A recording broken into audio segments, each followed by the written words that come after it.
मसूरी के प्रसिद्ध पर्यटन स्थल जॉर्ज एवरेस्ट क्षेत्र में प्रवेश शुल्क को लेकर चल रहा लंबा विवाद अब समाप्त हो गया है।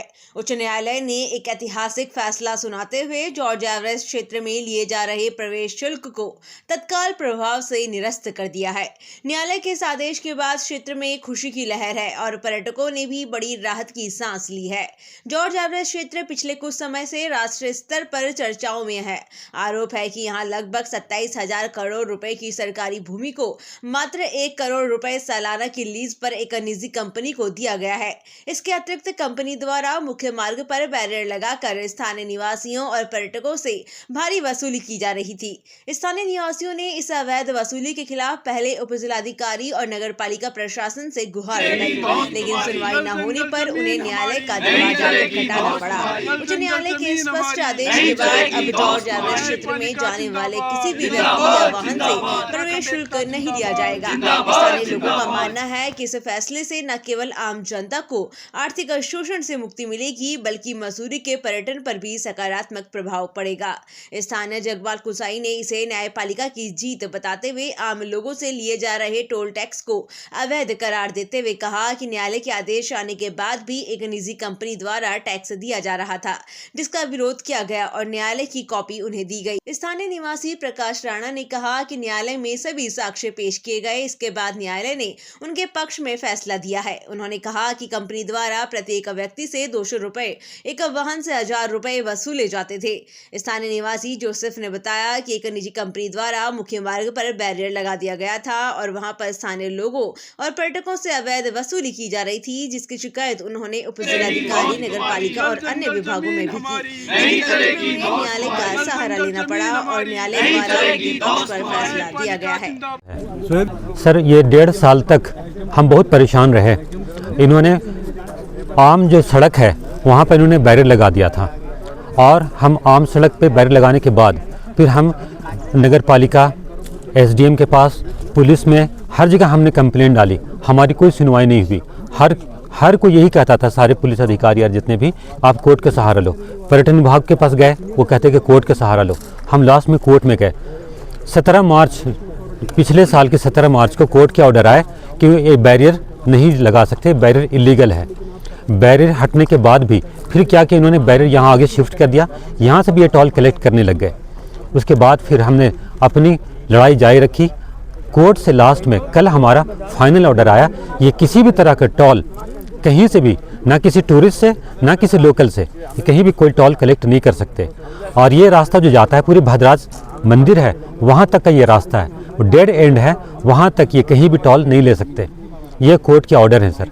अब ये देखें, अब ये एसडीएम का, नगर पालिका का, नायब तहसीलदार का ये उनकी ड्यूटी बनती है कि जो कोर्ट के जो ऑर्डर्स हैं उसे मेंटेन कराएं। हम लड़ाई थी, हमने जारी रखी और हम शुक्रगुजार हैं Nainital, honourable high court Nainital का, कि हमारे फेवर में जितने भी लोकल निवासी, जितने लोकल जो कम्युनिटी हैं उनके फेवर में ये फैसला आया। जो कि कई 2 से 3 साल तक जितने भी लोकल कम्युनिटी थे सारे बेरोजगार हो गए थे।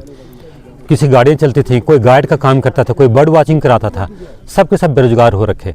आज इस कोर्ट के फैसले से हमें इस बात की खुशी है कि दोबारा से हम अपने रोजगार, जितने भी लोकल कम्युनिटी हैं, लोकल लड़के हैं, अपने कोई ट्रैकिंग का काम, कैंपिंग का काम, बर्ड वॉचिंग का काम ये दोबारा चालू कर सकेगा। ये जीत न्यायपालिका की है, ये जीत संविधान की है। और हम पहले दिन से कह रहे थे कि ये जो टोल ले रहे हैं ये आपके कॉमन रोड है, ये आम रास्ता है, इस पर किसी भी तरह की अवैध वसूली नहीं की जा सकती थी। लेकिन यहाँ पर जिस तरह से प्रशासन और सरकार के मिली भगत से यहाँ पे जो अवैध वसूली, गुंडागर्दी, मनमानी चल रही थी, उसको लेकर आज कोर्ट ने साफ कर दिया है कि इस तरह की गुंडागर्दी बिल्कुल नहीं चलेगी। और कोर्ट ने बिल्कुल साफ कर दिया कि इस रोड पर कोई भी टोल न पर्यटक से लिया जाएगा, ना स्थानीय हमारे जो निवासी उनसे लिया जाएगा। पहले तो मैं माननीय न्यायालय का शुक्रिया अदा करूंगा कि उनके द्वारा जो फैसला दिया गया है, पूरे डॉक्यूमेंट्स जब वहां पर पेश किए गए, हमारे द्वारा, हमारे जो साथीगण हैं उनके द्वारा जब कागज़ दिखाए गए वहाँ पे, और पर्यटन विभाग के द्वारा भी दिया वहाँ डॉक्यूमेंट दिखाए गए, तो कहीं ना कहीं वो लोग फेल हुए हैं। तभी जाके कोर्ट के द्वारा, माननीय न्यायालय के द्वारा ये आदेश पारित हुआ है फाइनली। और ऐसा आदेश दिया कि इसके बाद ये अपील भी नहीं कर सकते हैं किसी भी प्रकरण में। ठीक है सर। दूसरा मेरा ये कहना है कि पिछले कई दशक से जब ये मुद्दा हमारा चल रहा है यहाँ पे, हम लगातार स्थानीय निवासी भी यहाँ के, और हम लोग भी यही वाली बात बोल रहे हैं कि ये जो आने जाने का जो ये मार्ग है जिस पर ये लोग पर्यटन विभाग, जो तेजस कंपनी यहाँ पर जो कंपनी है जो अवैध वसूली का जिन्होंने धंधा कर रखा था शुरू अवैध वसूली का, एक आदमी से 200 रुपये, गाड़ी का 1000 रुपये ले रहे हैं। तो हम लोग पहले से विरोध कर रहे थे इस चीज़ का, ये लोग मानने के लिए तैयार नहीं थे। जबकि सरकार जब जनता के लिए चुनी जाती है तो सरकार ही अगर ऐसा काम करवाएगी, गुंडागर्दी वाला काम करवाएगी, जनता से अवैध वसूली करेगी, तो भैया सरकार का क्या महत्व रह गया जनता के प्रति। हमारे जो अंदर जो लोग रह रहे बेचारे, वहाँ पर जो निवासी रह गए, इस कंपनी ने ऐसी दुर्दशा उन लोगों की बेचारों की, वहाँ पर आगे बैरिकेड तारबाड़ कर दी, उनको अंदर ही लॉक कर दिया है। उनकी तबीयतें ख़राब होती है, बहुत सारा आवागमन है, अपना जीवन यापन करना है, तो आदमी कहाँ जाएगा। 147 एकड़ की भूमि सरकार ने सुनियोजित तरीके से एक प्राइवेट कंपनी को आपने एक धांधलेबाजी के तहत आपने उस कंपनी को दे दिया लीज पे 1 करोड़ रुपए साल का। क्या मतलब होता है इस चीज़ का।